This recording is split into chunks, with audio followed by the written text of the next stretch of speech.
I gave all I had throughout my life: love, time, money, and myself. Until I heard something one evening while eating food I had purchased that broke my heart forever. This is a tale of enlightenment rather than only shame. This story is for you if you've ever felt invisible in your own house. Please remember to subscribe and let me know where you're viewing from in the comments section. I'd want to hear your tale as well. As I ran errands for a dinner I wasn't even meant to be there, I could still smell the roast chicken I had seasoned that morning, slowly cooking, the clink of crystal glasses, and the faint buzz of jazz music that filled the house I had paid for. However, Olivia had neglected to inform me that her parents were coming over, so I was present, once more. The house also has to have a flawless appearance, once more. I should have realized I shouldn't have stayed. "And you are?" her mother asked me with those half-condescending, half-inquisitive eyes, and I should have known what was about to happen. No beat was missed by Olivia. "Oh," she exclaimed, laughing as if it were the most hilarious thing ever. "That's our unofficial maid, Margaret. Maintains the house's functionality." Everyone chuckled. Even my kid, Ethan. I carried the empty wine bottle up from the cellar and simply stood there clutching it. I grinned courteously, like though my heart weren't breaking apart and I didn't feel the floor vanishing beneath my feet. I put the bottle on the counter, excused myself, and took my time making my way to my bedroom. Behind me, they continued to chuckle.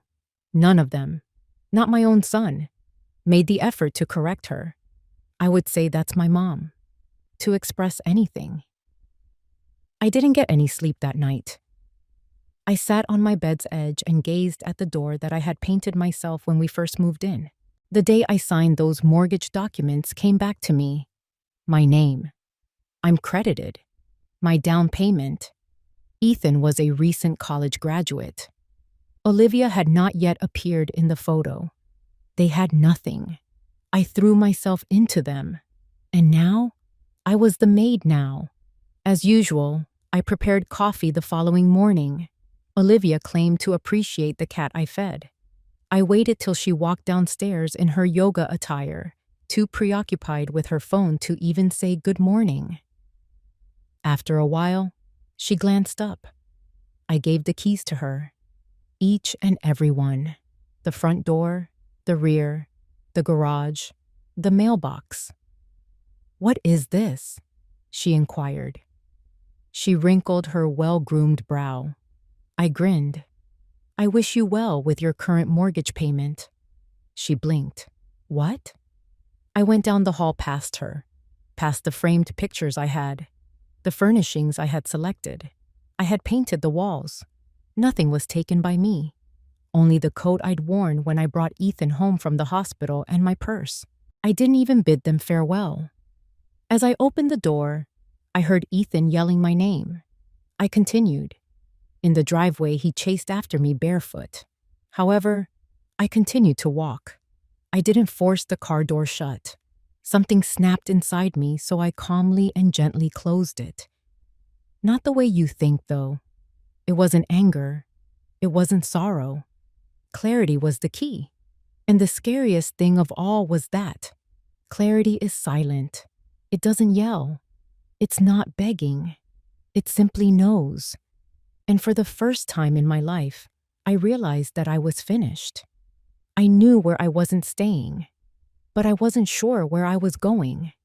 Ethan was standing in the driveway, looking shocked.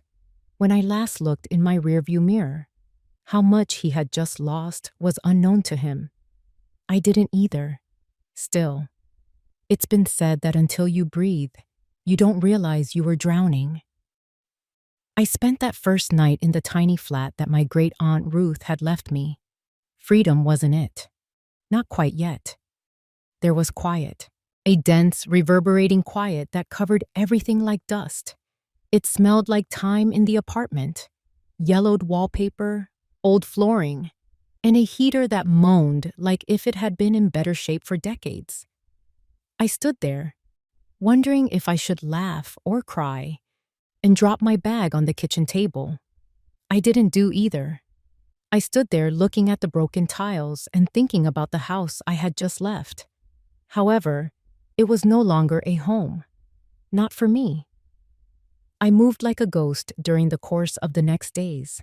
The bedroom's bed frame was broken, so I slept on the sofa.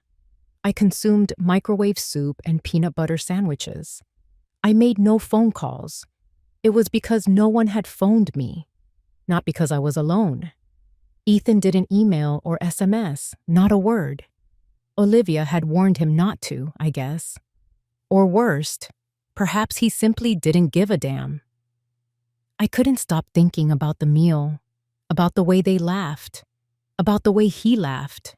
I raised that boy, alone, after my ex-husband left. I gave up my career, my plans, myself. I cleaned motel rooms at night and stocked groceries at dawn just to keep a roof over our heads. And when my parents passed and left me that insurance money, I used it all to buy a house, a home. I never asked for rent, never made him pay a dime. And somehow, in Olivia's version of the world, I had become the help. I started writing at night, old spiral notebooks, the kind I used to buy for Ethan in middle school. I filled page after page, not for anyone to read, just for me. I wrote things I had never said out loud, about how I used to stand in the kitchen and wait for him to say thank you, about how I'd cry in the garage when they'd go out to dinner and not invite me, about how I pretended to be asleep so I wouldn't hear them mocking my TV shows in the living room I paid for. And then one day, while looking for a light bulb in the upstairs storage closet, I found the old metal trunk Ruth used to keep under her sewing machine. Heavy, rusted. I pried it open, expecting thread and buttons. Instead, I found envelopes, dozens of them, and one in particular that changed everything.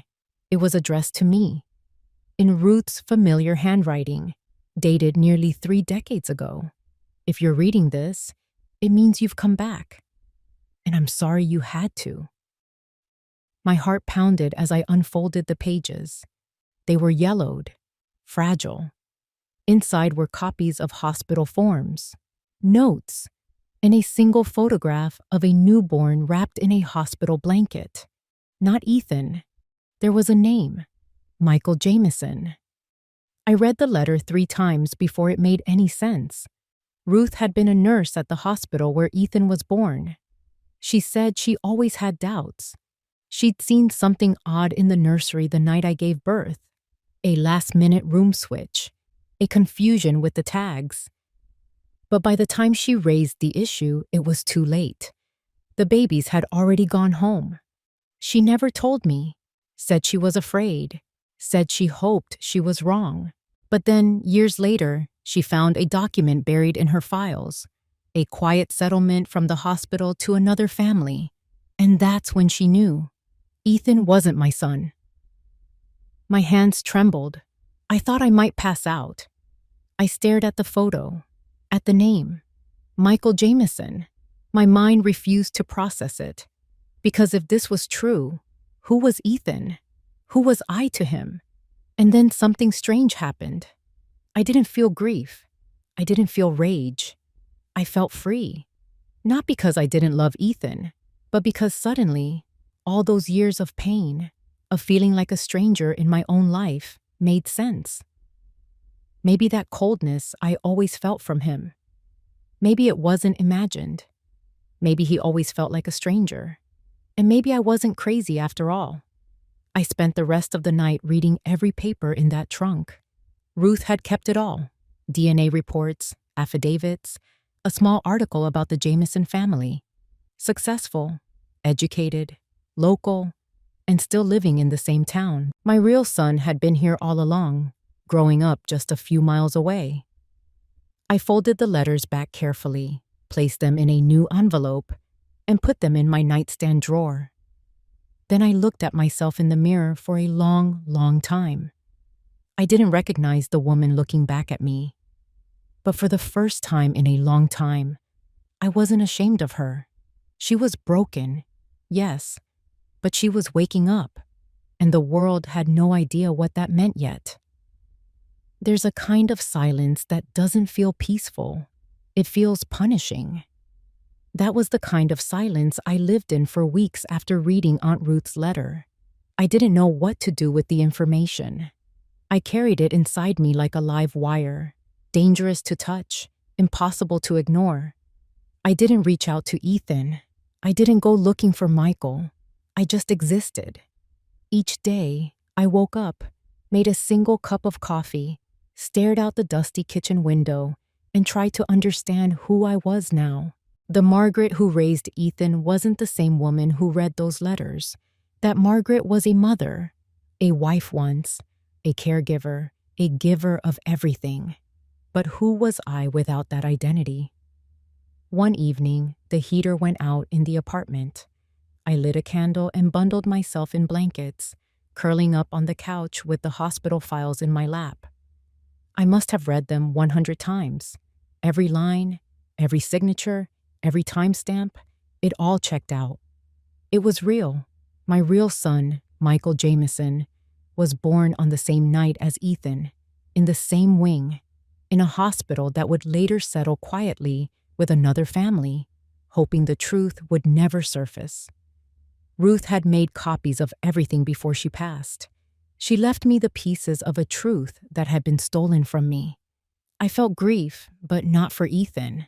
I grieved the time, the moments I could have had with Michael, the birthday parties, the first days of school, the scraped knees and science projects, all those things I thought I was doing for my child. They were meant for someone else. And yet, somehow, I didn't feel hatred toward Ethan. My love for him hadn't been biological. It had been unconditional, or so I thought. But when someone you raise doesn't defend you, doesn't even see you, it forces you to reevaluate everything.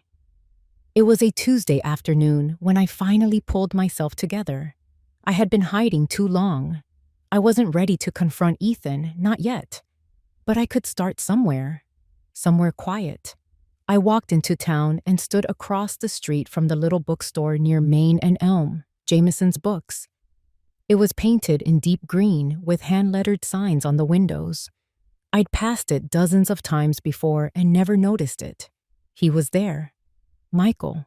I didn't need to ask. He looked about 30, maybe a little older, clean cut, reading glasses. He was helping a young woman find a poetry book. His voice was soft, patient. His posture was gentle but sure of itself. I stood across the street, heart pounding, eyes fixed on the son I never knew I had. And I cried, right there on the sidewalk, not sobbing, not loudly, just quiet, unstoppable tears that rolled down my cheeks and into the collar of my coat. I didn't go in, not that day, I just watched. And then I did it again the next day, and the next. It became a ritual.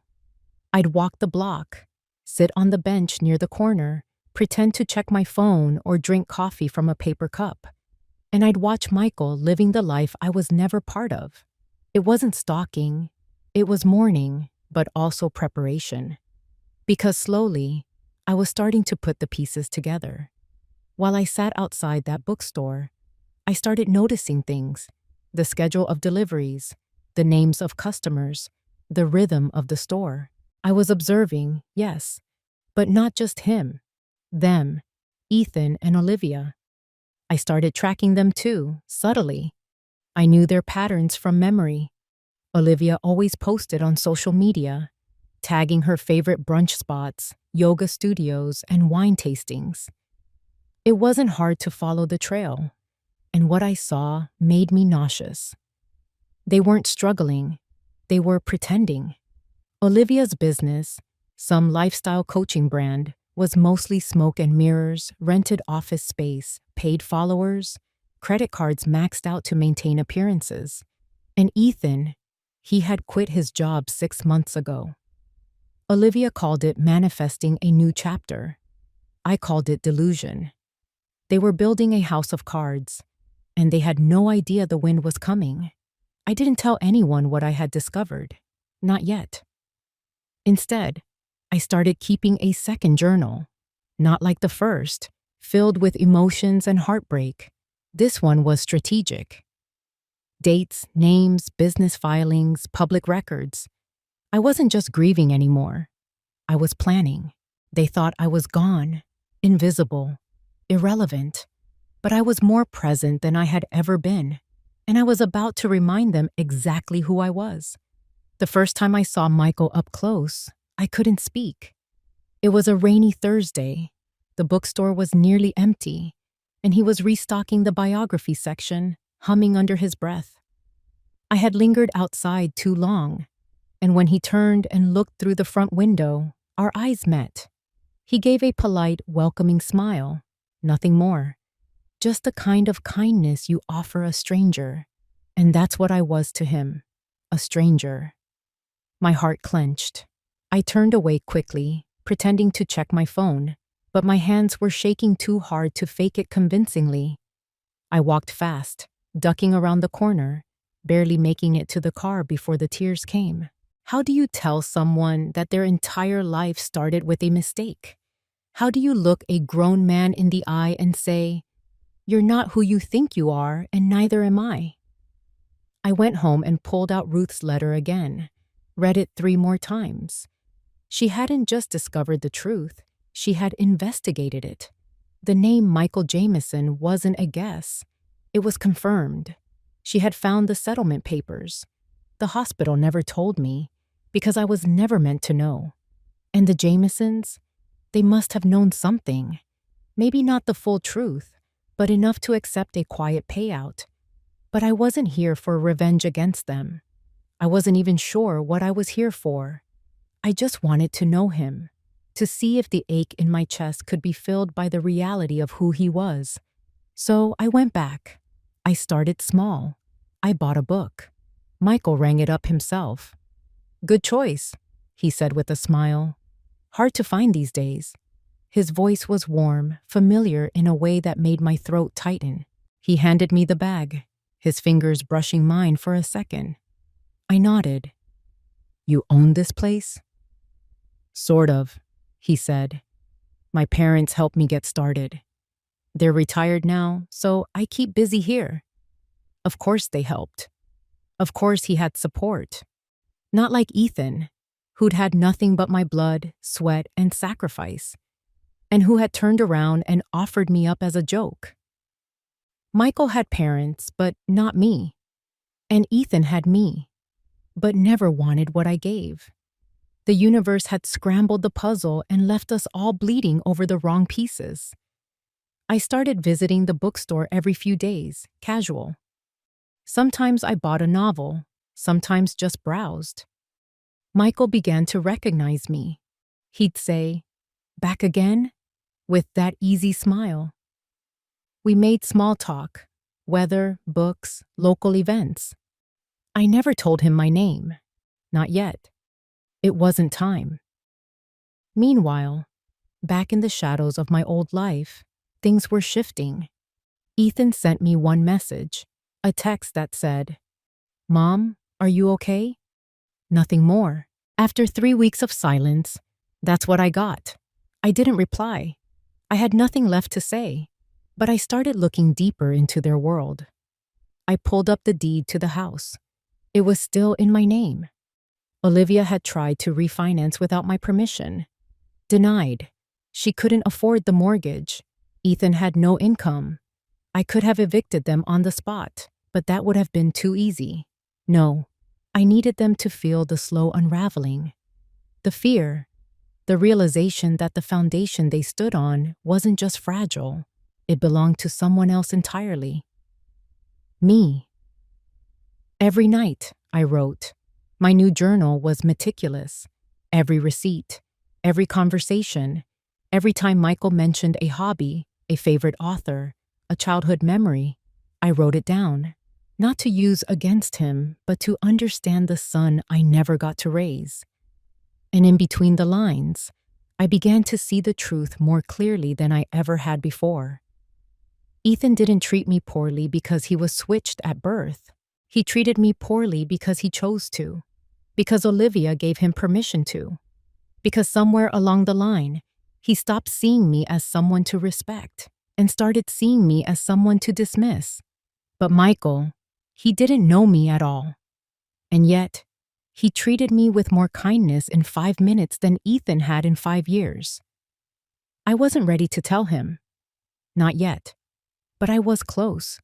And when the time came, I wouldn't just tell him who I was. I would tell him everything. About the hospital, about the switch, about the life that was stolen from us both. But first, I had to finish watching the collapse of the life I had already left behind. Because once the final piece fell, I wouldn't be looking back. I never planned to become a shadow in my own story. But sometimes, the only way to see people clearly is to step out of the light. After that day in the bookstore, things shifted inside me. Not suddenly, but like a slow sunrise creeping across a frozen field. Quiet, inescapable. I didn't rush anything. I wasn't just trying to reconnect with a son I never knew. I was trying to reclaim myself. I began walking a little taller, speaking a little stronger. I bought a secondhand laptop and began typing my notes into files. Evidence, timelines, names. This wasn't a diary anymore. It was strategy, survival. And one thing became crystal clear. Ethan and Olivia's world was held together by duct tape and lies. The house they lived in, my house, was still under my name. Olivia's lifestyle business, Olivia Ascends, was a fabricated empire. Fake clients, fake testimonials. She'd built a brand on buzzwords and filters, selling personal growth advice while driving a leased luxury car she couldn't afford. I found the LLC paperwork online. I checked tax records. I looked up business reviews. Every post she made was curated. Every event they attended was a photo op. And behind it all was debt. So much debt. Maxed out cards. A defaulted private loan. Ethan's student debt, still unpaid. They were suffocating under a mountain of bills, but too proud to say a word. Or maybe too arrogant. That's when I knew. If I pulled just one string, everything would fall. But I didn't. Not yet. Because I had one more step to take first. Michael. I still visited the bookstore, and he still didn't know who I was. But each interaction chipped away at the fear. We talked about books, about life, about small things, TV shows, good coffee, city noise. Once we sat at the tiny cafe next door, and he told me about how he almost became a teacher, but his love for books pulled him into business. "You remind me of someone," he said once, sipping his tea. "Someone I can't place." I smiled. "Maybe a librarian?" He laughed. "Maybe." That moment stayed with me for days. I didn't just like him. I recognized him. Not just by the file I had read, or the photo Ruth left me, but in the way he treated people, in the way he listened, the quiet strength in him. It felt like mine. It was in his posture, his calm, his presence. I started dreaming about a different life, one where I'd raised him, one where we baked cookies in the kitchen, where I took him to soccer games and cheered from the sidelines. I could picture it so vividly it made my chest ache. But I couldn't go back, so I planned for what was next. The first thing I did was call a lawyer, not for revenge, for justice. I wanted the house sold. I had every legal right to it.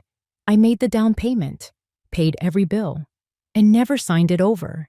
Ethan had always said, "We'll put it in your name later." No rush. Of course there was no rush. For him, I was paying everything. Now I wanted my name back, my rights, my home. If not physically, then legally. I met with an attorney downtown, a woman about my age, sharp and direct. She listened without judgment. When I told her what happened, she nodded slowly and said, We'll file the motion this week. I signed the papers with a steady hand. That evening, I walked past the house. The porch light was on. Olivia was sitting on the swing, scrolling on her phone, glass of wine in hand. Inside, Ethan was on the couch, playing video games. Their lives were running on autopilot. No idea that the ground beneath them was already shifting. It wasn't about punishing them. It was about restoring balance. And when the house sold, they would feel what I had felt for years, powerless. And maybe, just maybe, they'd understand what it meant to be discarded. I didn't slam doors. I didn't scream. I just watched, waited, and walked away. The first domino had fallen, and none of them even knew it yet. I've always believed that silence is stronger than noise, that true strength isn't in how loud you fight, but in how deeply you know you're right. The day the official notice went out to Ethan and Olivia, I was sitting at a cafe near the courthouse, stirring honey into my tea with a calm I hadn't felt in years. My lawyer said they'd receive it by a.m. sharp. My phone buzzed. Ethan. I stared at the screen until it stopped ringing. Then I turned it over and let the silence speak for me. It wasn't that I didn't want to hear his voice. I just wasn't ready to hear him lie. Later that afternoon, I checked my email and saw his message. It wasn't long. Just, "Mom, what are you doing? Please call me." Olivia is freaking out. Of course she was. The mortgage was due, and now they couldn't refinance because the person they thought was too weak to matter was the one holding the deed, and they never saw it coming. A week later, I got another call. Olivia this time. I didn't answer her either. She left a voicemail, her tone tight, barely controlled. "Margaret, we really need to talk. This is all just... It's a misunderstanding. Ethan says you're going through something, and we're here to support you. But you're putting our lives at risk, and that's not fair." I listened twice. She called the house hers, and my silence? It became sharper, more deliberate. They didn't understand yet, but they would. 2 days later, Ethan showed up at my apartment. I saw him through the peephole before he even knocked. Hair uncombed, dark circles under his eyes, a man unraveling. I didn't open the door. He stood there for a long time, knocked once, then again, then said, "Mom, please, don't do this." I stood on the other side, my hand on the knob, but I didn't turn it. I let him sit in the discomfort of being unheard, just like I had, for years. The following week, my lawyer finalized the paperwork to list the house. I would get the full profit, every cent, legally, ethically, emotionally. All of it was mine. Olivia tried to fight it.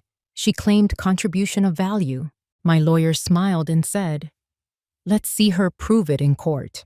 She couldn't, because she never invested in anything but appearances. And now, those were crumbling, one filter at a time. Word got out. Olivia's parents stopped commenting on her social media posts. Clients began backing out. She made a video trying to explain the unfairness of generational property law. People saw through it. And I didn't post a thing. I just kept showing up at Michael's bookstore. We had coffee again, talked about an old novel we both loved. He recommended a memoir to me. "It's about grief," he said, "but also forgiveness." I nodded, swallowing the lump in my throat. "I think you'd like it," he added. Maybe I would, but not yet. I wasn't done grieving or forgiving. At home, I began boxing up old photos, pictures of Ethan as a baby, school portraits, birthday parties where I did all the work and none of the credit. I didn't throw them out, but I put them away because the woman who had spent her life giving everything was gone, and the woman who took her place, she wasn't angry. She was awake. The papers were signed. The house was going on the market. And somewhere inside that green bookstore across town, my real son laughed at something a customer said, completely unaware that his life was about to change too, but in the best way. Because not all losses are tragedies. Some of them are beginnings in disguise. I always thought masks were something people wore at costume parties, but Olivia wore hers like a second skin. Flawless, smiling, unshakable. The kind of woman who always knew how to pose for a photo, how to angle her voice just right in public. But the thing about masks, eventually they crack. And I was about to shatter hers completely. The idea came to me one morning while browsing the local business directory. I had already gathered enough personal dirt, credit problems, fraudulent Instagram partnerships, late mortgage payments. But I wanted more than rumors. I wanted facts, something concrete, something they couldn't spin. So I hired a local business consultant, a man named Darren, quiet, professional, discreet. I told him I needed a full audit of a business, nothing illegal, just a private deep dive into its structure. I gave him Olivia's company name, Olivia Ascends, LLC. He got to work. A week later, he delivered everything in a neat folder. And what he found, even I wasn't prepared for.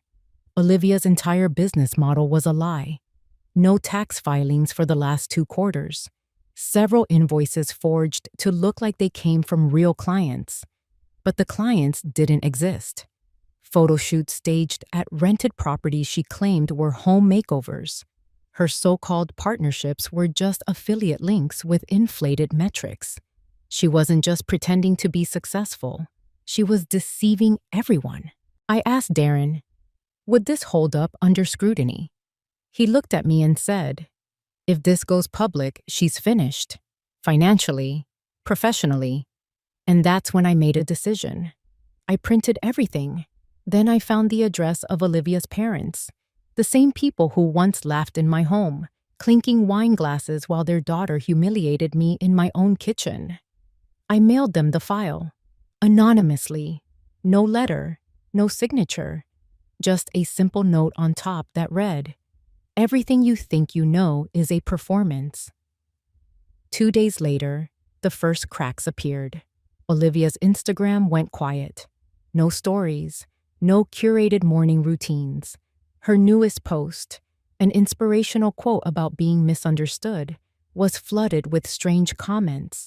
Then, like dominoes, her world began to collapse. Her website went offline. For maintenance, her last planned workshop was canceled due to unforeseen circumstances. And then, I heard the cherry on top from an old neighbor who still followed her. Olivia's mother was seen leaving her house in a rage, shouting on the phone, face red, purse swinging wildly. Whatever happened behind those closed doors, it wasn't filtered. And it wasn't pretty. Ethan called me again that night. I didn't answer. He left another voicemail. Mom, I don't know what's happening. Olivia's parents aren't speaking to us. Someone sent them stuff. Documents. They think we forged them. Did you? Did you do this? I didn't reply. He was finally seeing her for who she really was. And himself, too. He had spent years defending a woman who destroyed everything in her path. Starting with me. Let him feel it. Let him sit in it. That night, I walked to the bookstore again. Michael was closing up. He waved when he saw me. Back again? He said, unlocking the door to let me in. You should just work here at this point. I smiled. Maybe I should. We sat on the floor, surrounded by stacked paperbacks. He was cataloging a new shipment. I helped without being asked. Why do you come here? He asked, not unkindly. The question caught me off guard. I looked at him, really looked at him. He had my eyes. I hadn't noticed before. I like the way it feels in here, I said. Like, nothing's pretending to be something it's not. He tilted his head, considering me. Me too. We worked in silence after that. No small talk, no more questions. But in that quiet, something settled between us. Not truth, not yet, but something close, a thread connecting us. And for the first time, I didn't feel like a ghost in someone else's life. I felt seen. And the woman who once stood invisible in her own kitchen, she was gone. In her place stood someone they never expected, someone they never should have underestimated. I used to think heartbreak came in one big blow, like a car crash or a door slamming shut. But it's not like that. Not always. Sometimes it comes slowly, like water leaking through a roof, drip by drip, until one day the whole ceiling collapses. And Ethan? He was finally standing under the flood. The news had reached him by then. The house was officially listed. The mask Olivia wore had crumbled, her business exposed, her reputation unraveling. And with nowhere else to point the blame, Ethan did what he always did. He came running to me. I heard the knock before I saw him. It was a quiet afternoon. I was just finishing a cup of tea when the sound echoed through the apartment. 3 soft raps. Hesitant, like the knock of someone who didn't know if he'd be welcomed or slammed. I opened the door slowly. He looked like he hadn't slept in days.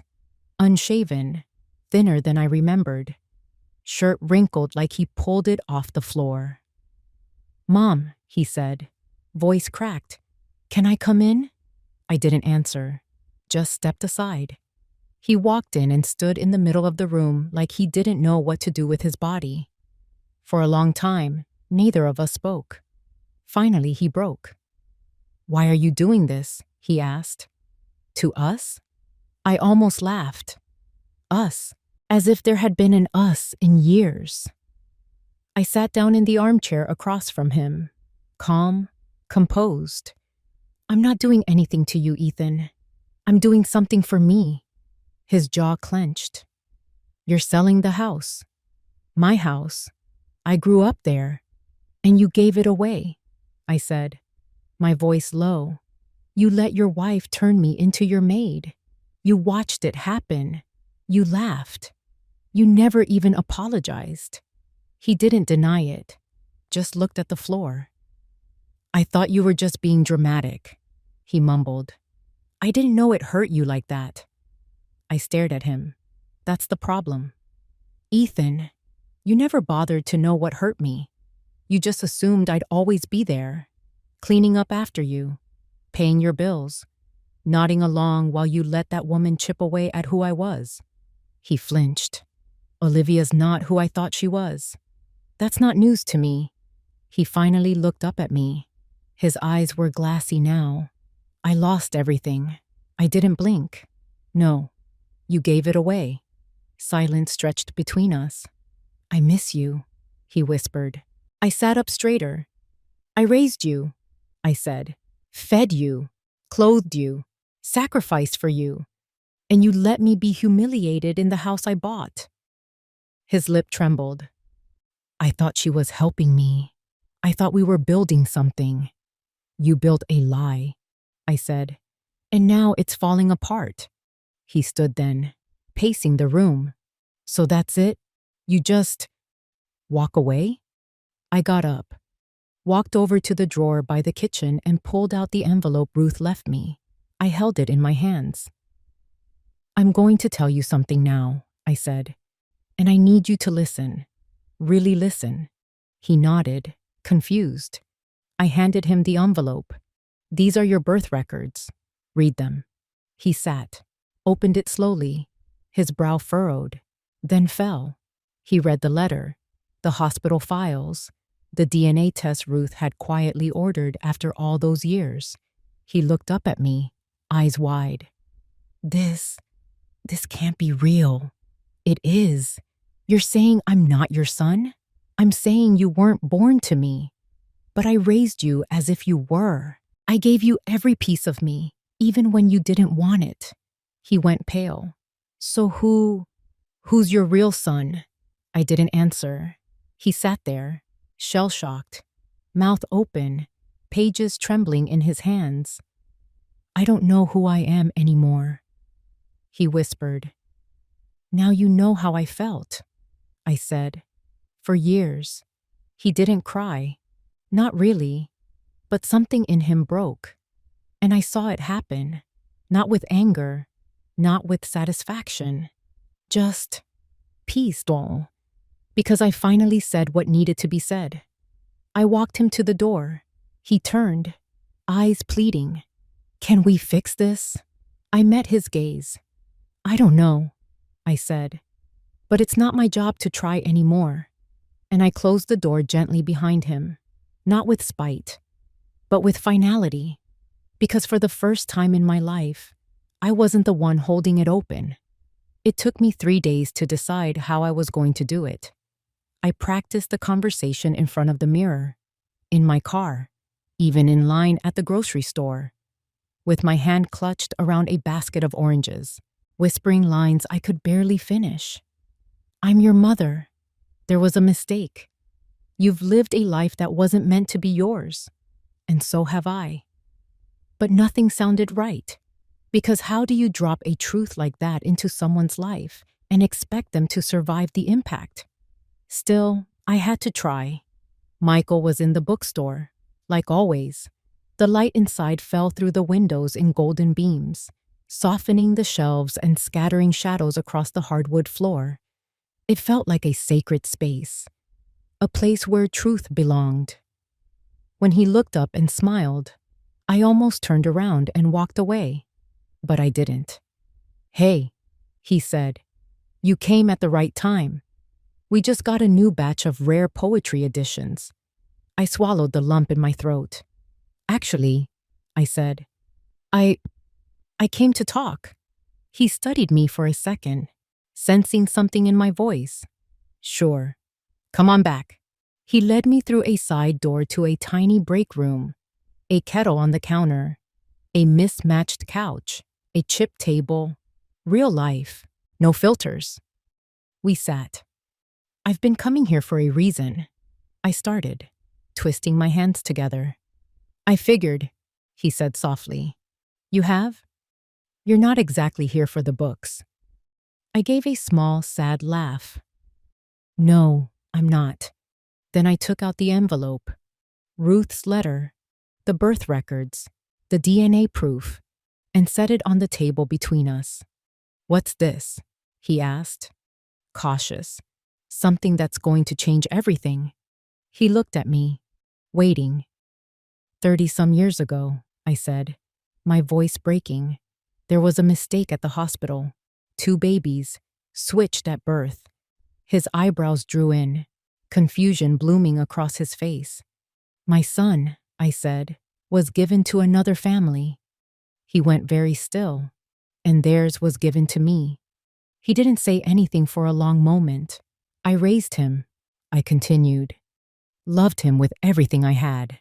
But he didn't love me back. Not really."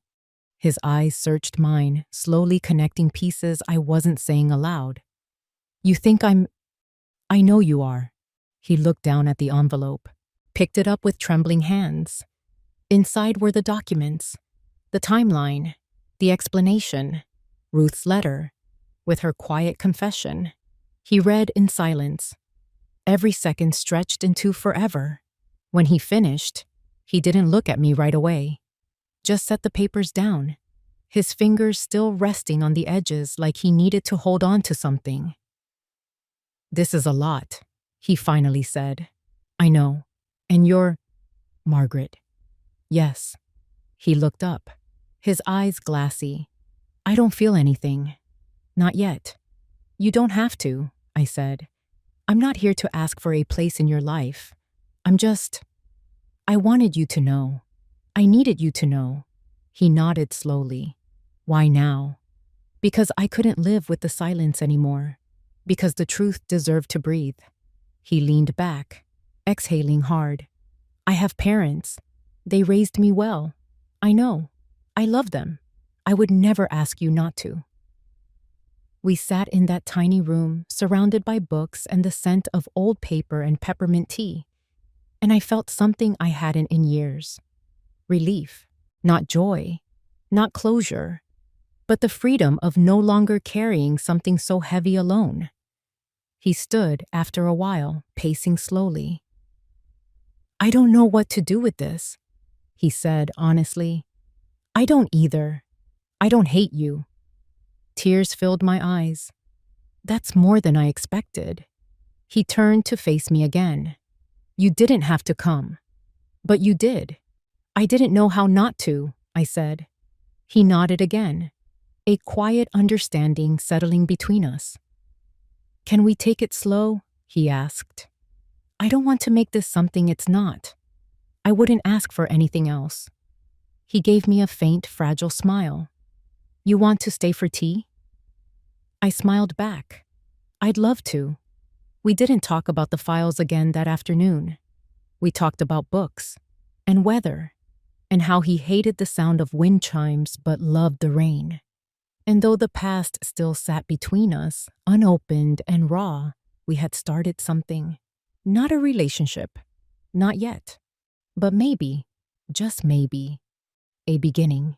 By the time autumn rolled in, the leaves weren't the only things changing. The house sold faster than expected. I got the full asking price, more than I imagined. Ethan and Olivia had to vacate within 30 days. No extensions. No renegotiations. I didn't evict them out of anger. I evicted them out of necessity. Because that house had been my prison for too long. And watching them pack up their curated life, box by box, knowing every pillow, plant, and designer trinket had been bought on borrowed time, it felt like watching a theater set being dismantled. The play was over. The illusion gone. The day the moving truck came. I drove past. I didn't stop. I just watched from a distance as Olivia barked orders at the movers, her sunglasses hiding whatever remained of her pride. Ethan stood on the lawn, phone pressed to his ear, pacing in circles. I wonder if he ever thought he'd see this day. I wonder if he knew I would be the one to bring it. Their fall wasn't dramatic. There were no screaming matches, no scandals on the local news. But it was complete. Olivia's parents pulled their financial support. Her business lost every major sponsorship. Her brand, once pristine, was now whispered about in corners of town. The woman who had laughed at me in my own kitchen now couldn't afford her overpriced skincare line or daily matcha. Ethan tried to get a job. Any job. But with no degree, no references, and no recent experience, doors didn't open.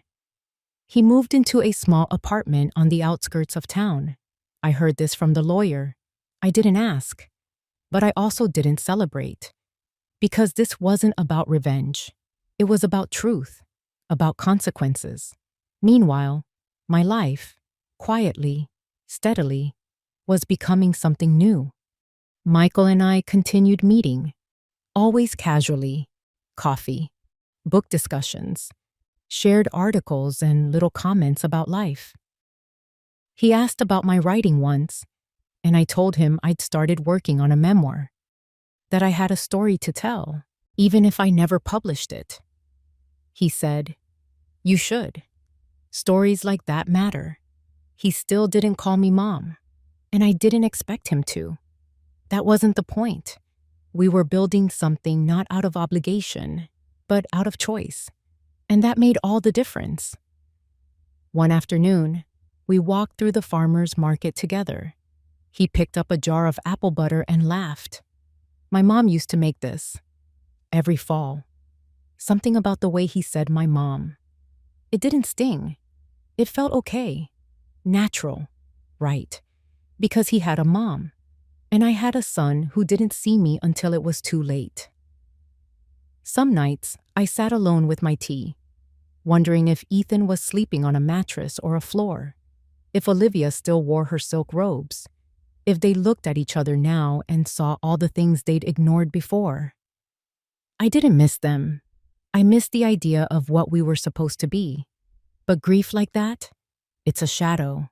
It fades. little by little. And pride, that grows, especially when you learn to love yourself more than you loved their approval. I walked through my old neighborhood one last time before the sale closed. Not to haunt it, just to say goodbye. I passed the school Ethan used to attend, the park where I pushed him on swings, the grocery store where I'd count coupons to afford his favorite cereal. And I let it all go because I had given everything I had to a family that never gave back. And now, I was giving to someone who might never call me mom, but still looked at me with kindness, with curiosity, with respect. Sometimes you don't need redemption. You just need peace. And I was finally starting to feel it. It was early November when I got the text from Ethan. Just one line. Can we meet? Just once. I stared at it for a long time. It had been weeks since I'd last seen him. Weeks of silence, of distance that felt heavier than any argument we could have had. But something about the tone. It wasn't angry or desperate or accusing. It sounded like surrender. We met at a small park on the edge of town, the kind with rusted benches and a trail that looped around a dried-up pond. I picked the spot because it was neutral. No memories, no ghosts. He was already there when I arrived, sitting on a bench with his hands clasped between his knees. He looked up, and for a moment, he reminded me of the boy he used to be. Awkward, unsure, waiting for direction.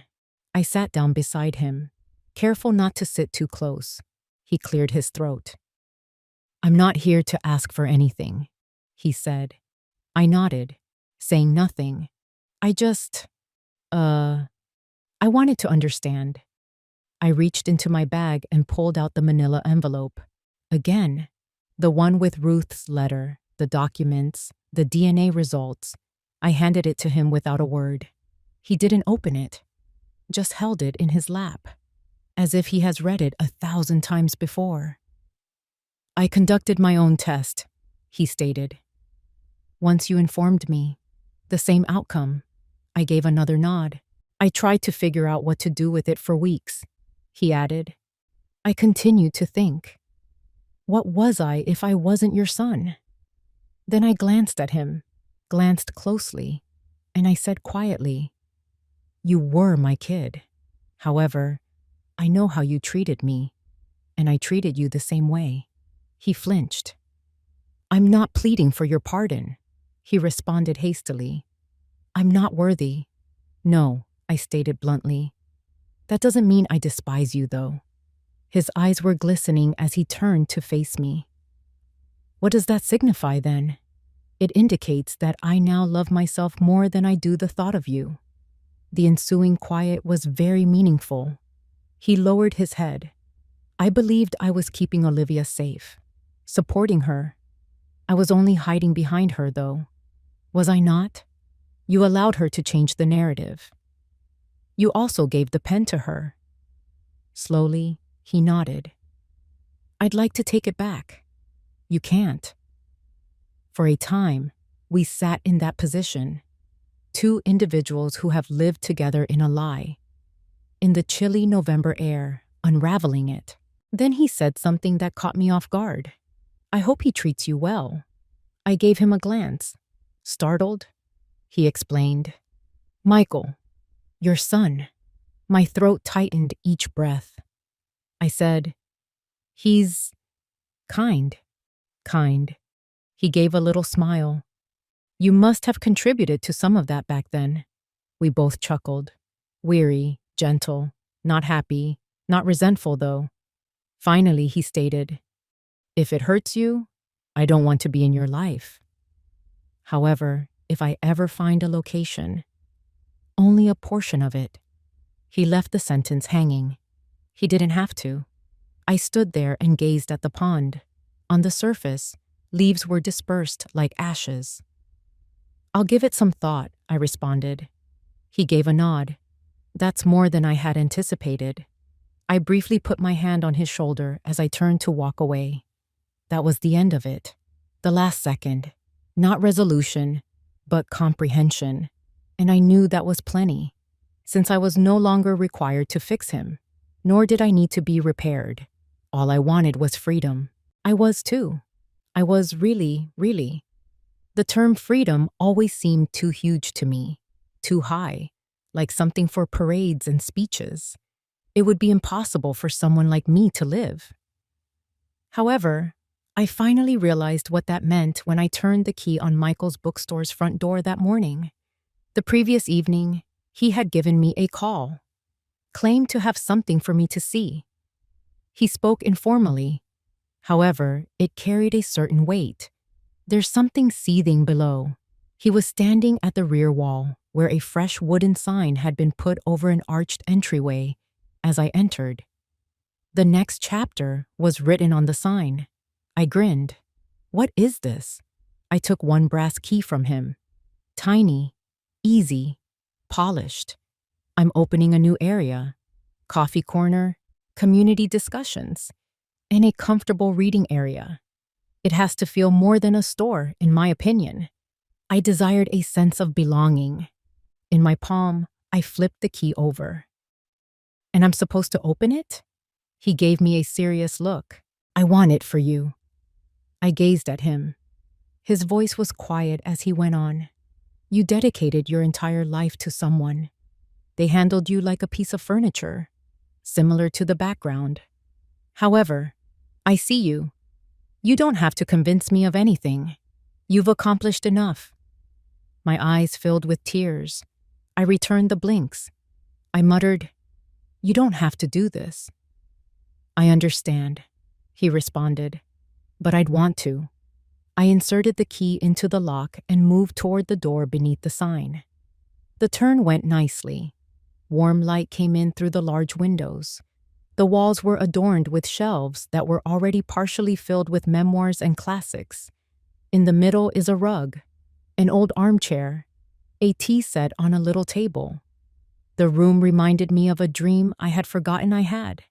Totally undone. I turned around. He grinned. Michael, think of it as yours, for as long as you like. I entered the middle of the room, stood motionless, and took a deep breath. The aroma of fresh paper, fresh wood, and promise. I took a last seat in the flat that evening. On my lap is the old journal. The final page remains blank.